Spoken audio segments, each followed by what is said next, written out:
So it's been a year. Happy Surgiversary to me. Well, happy birthday Surgiversary, or happy Surgibirthaversary, something like that. So today is my birthday, January 25th, and since I probably wasn't going to get around to doing it on the 27th exactly, I'm doing my Surgiversary video today. So, wow. I'm kind of speechless. I have so much I want to say, and so guys, bear with me because I'm definitely feeling like I'm in a chopping mood, to talk about this year and what it's meant to me to have all these changes. So I guess to start the video off, I'll start at the beginning. For those who don't know who I am, I'm Mark. And I weighed 427 pounds at my heaviest. At my lowest weight, I weighed 238. So I'm nearly half the person I used to be. Isn't that something? Uh, the beginning. Wow, I was reflecting on it last night, just kind of talking to Angela and telling my story to myself so I could get a sense of just how far I've come, all the different things that have changed. I remember thinking about my blood pressure being through the roof. I mean, I used to have blood pressure regularly, 150, 160, over 90. Uh, Edema, swelling and fluid buildup in my legs. I remember I was basically diabetic. I wasn't diagnosed, but I was pretty much there. Uh, what else? The horrible back pain that I used to experience. I mean, it was like my back was on fire. Uh, and that was the beginning. That was the beginning of the end for me. My grandfather was 42 years old when he passed away from congestive heart failure, and I saw pretty quickly I was headed down that same path, and I knew I needed to do something. So I did my research and discovered all the different surgical, procedures that were available for weight loss. The lap band, gastric bypass, the sleeve, right? The gastric sleeve, or VSG, and the DS. And after having done the research to find out which one would best suit me, which one would best keep the weight off long term, I chose the DS. And looking back, I have to say that if I had to do it 3 times a year at this point to maintain my weight loss, to maintain my health, I'd do it in a heartbeat. Of course, you guys can all look at my past videos and you can see, oh, I wasn't in love with it. I wasn't quite sure what I had done to myself. And I'm smiling because I can remember the thought process. I remember thinking that I had done something to myself, as opposed to my surgery being a part of who I am. I've pretty much reached that point where it's just not even something I give my thoughts to on the daily anymore. The only time that I really reflect on the fact that I've had surgical weight loss, or weight loss surgery, sorry, is when I overeat and I get full really fast after looking at just a tiny plate of food and stuff like that. And I have to say that on this day, on this Surgiversary of mine, I want to share with you guys some of the lessons that I've learned over the last year, for those who might be considering having the surgery, for those who were right behind me. Maybe my experience will help you a bit with yours. So, shortly after I had my surgery, I guess I was kind of one of the lucky ones. I had no complications, none, no pain even from the surgery itself.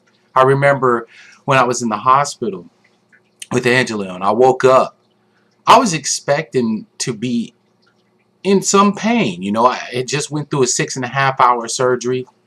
Great job, by the way, Dr. Srikanth. Um, and I was expecting to be hurting. I felt nothing except nausea. Oh, God. That was the worst part. The first day or so, the nausea was murder. I mean, I couldn't keep anything down to save my life. And no matter what the hell they gave me, I think the only thing that finally ultimately worked for me was Zofran. Uh, and I was like, keep it coming. Keep it coming. Because otherwise, I couldn't keep even liquids down. But that was like the worst part.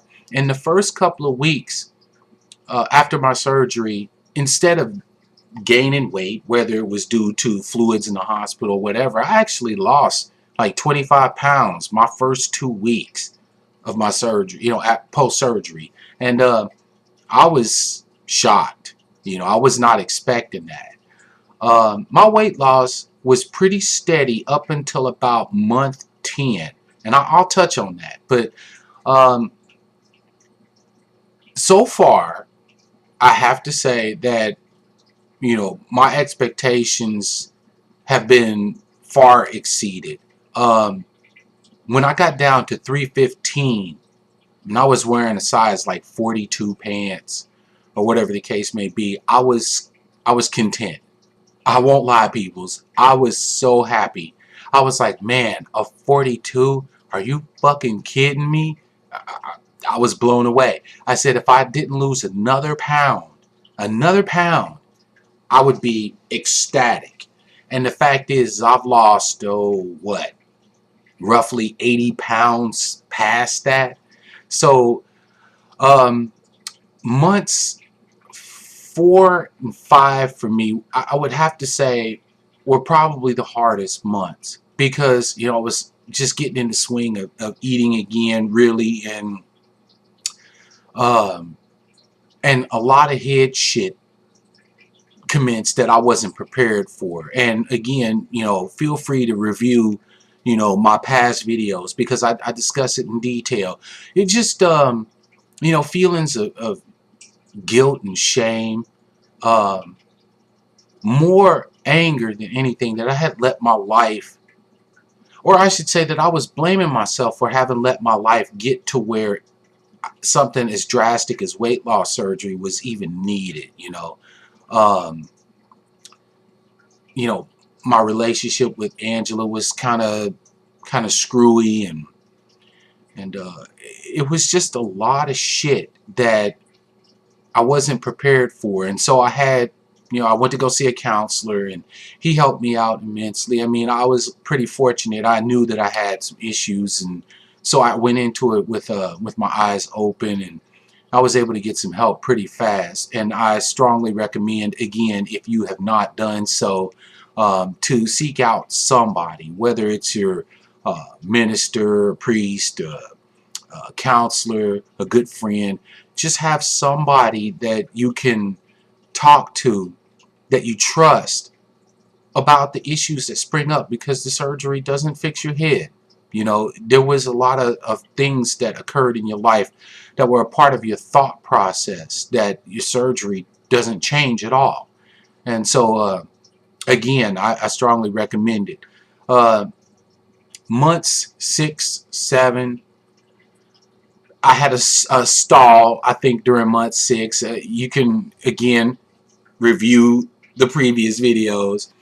And so the first stall, right, I didn't even sweat it. Like, I know how most people are like, oh, is this surgery going to work for me? Is it broken? Did I fuck it up? They go through this head thing that they wonder if they made mistakes or if they're not doing something right.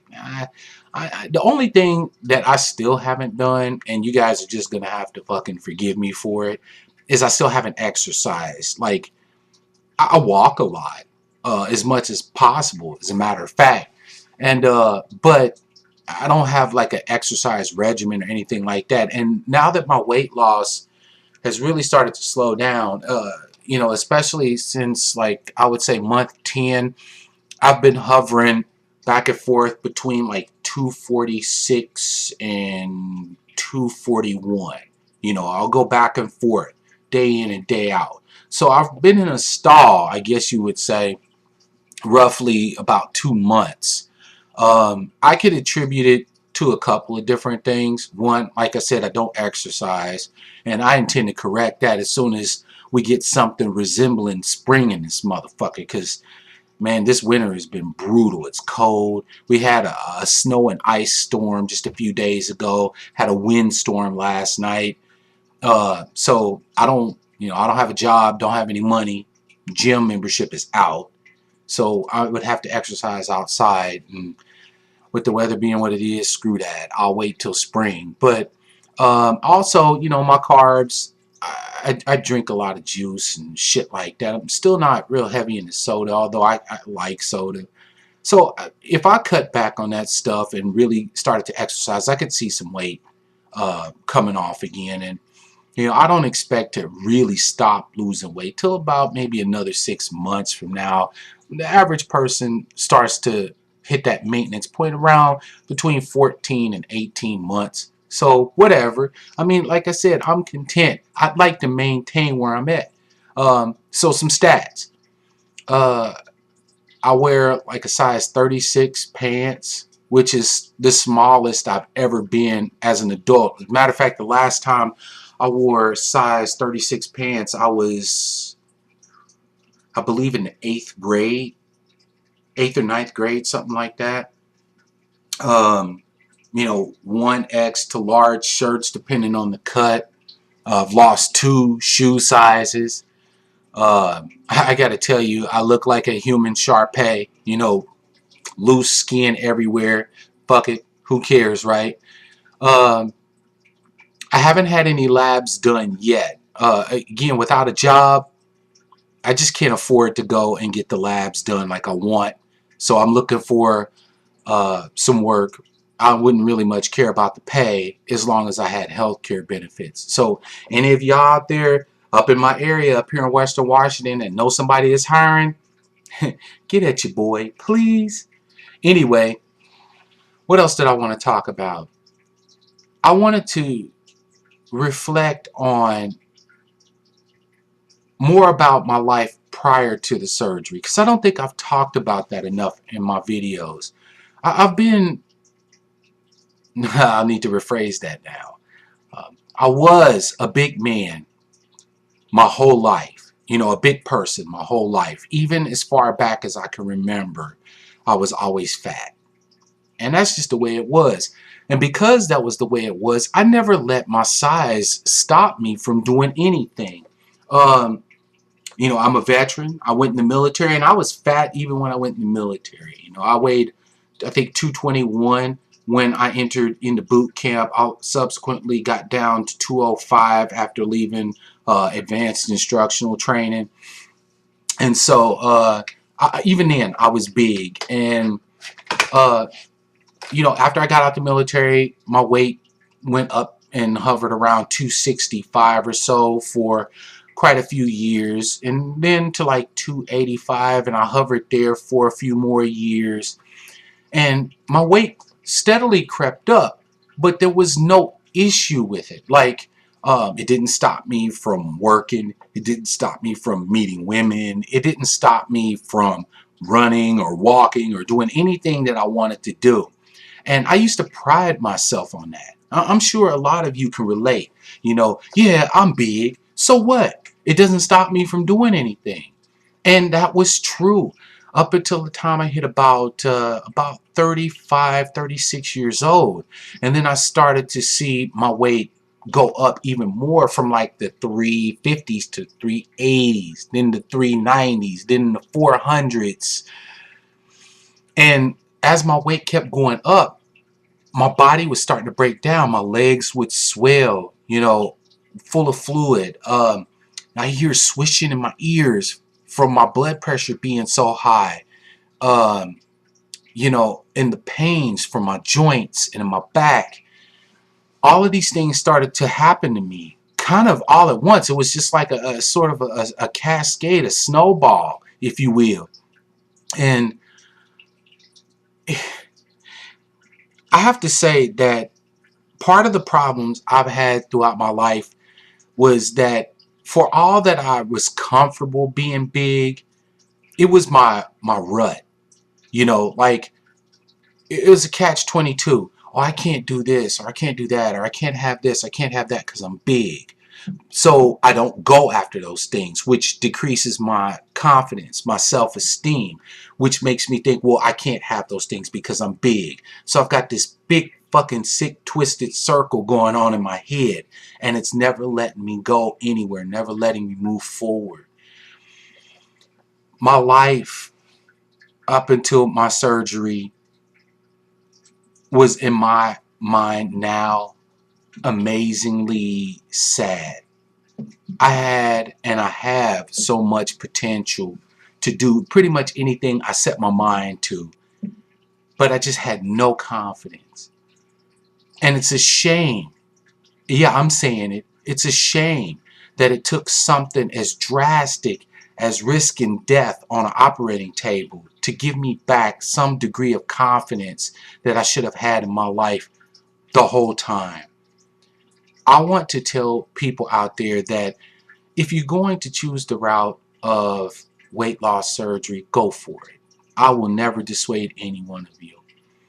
But if there is a way that you can find your happy, you can find your confidence, you can find that place in you that lets you know that your life is just as valuable, just as important, just as worthy as anybody else's. If you can find that in you without having to get cut on, you'll have something that I'm jealous of.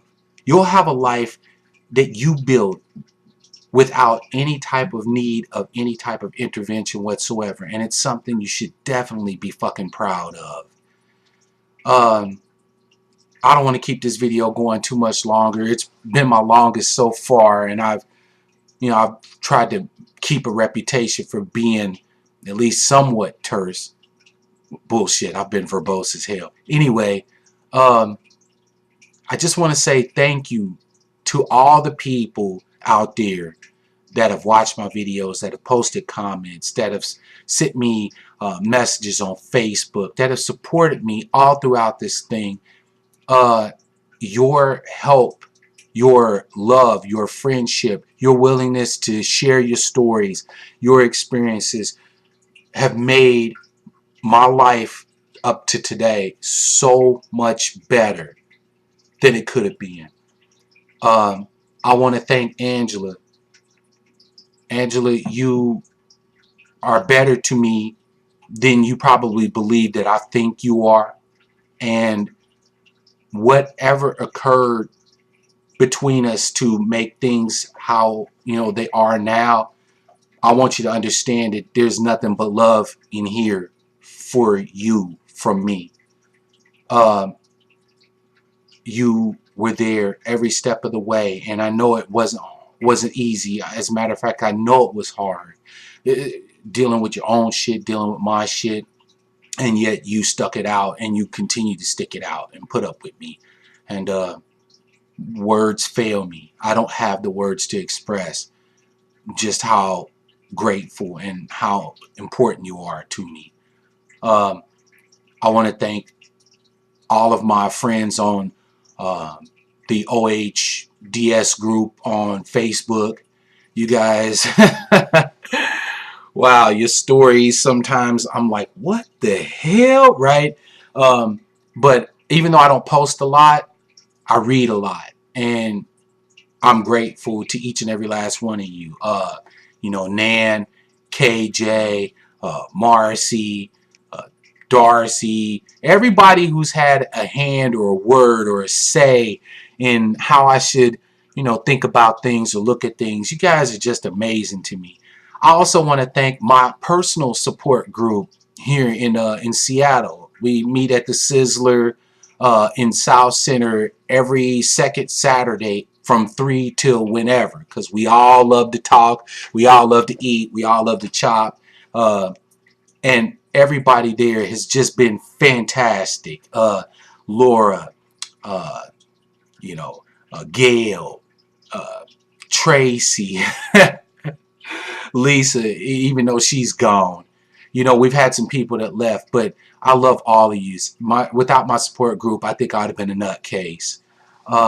But most importantly, the one person that I never thank, who never accepts any thanks from me, I think it's about time that that person should.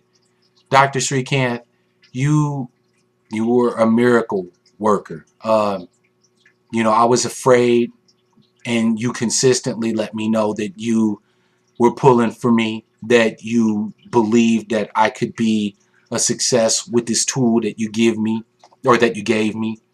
You've never accepted thanks from me, no matter how many times, no matter how profusely I've given it. Well, damn it, because I'm putting it in this video, you can't not accept it. If I believed in a deity, I would thank my deity every day for you. Instead, I would just settle for thanking you. Your skill, your heart, your voice, your kindness is something that, as long as I'm black and drawing breath, I will never, ever, ever, ever, ever forget. And so with that said, happy Surgibirthaversary to me. I'll keep the videos coming, of course. You know how it is, life intrudes, and so it looks like they've been spread out a little bit more than what I wanted. But I'll also make posts too on my blog. Now that the years passed, I'm not going to focus so much on my surgery and life after surgery anymore. I am more than my DS. I am an iconoclastic, realist, cynic, skeptic, funny, mouthy, crude jerk off sometimes, and I want to share that with the world because we need more of those. So with that being said, the goddamn phone's ringing. I wonder who that could be. Anyway, thank you guys for your support. Keep watching my videos. Keep reaching my, keep reading my blog. If you have any questions, reach out to me. If you want to make a comment, please put them down below. You know what to do. And I will see you guys in my next video. Hopefully I'll do a video probably another month from now. And again, it more than likely won't be about the surgery unless something comes up that I want to touch on that I haven't already. I'll start talking more about my life and about my dreams, goals, wishes, my thought process, and the person I am. And I think you guys will enjoy that too. So until then, love, peace, and hair grease.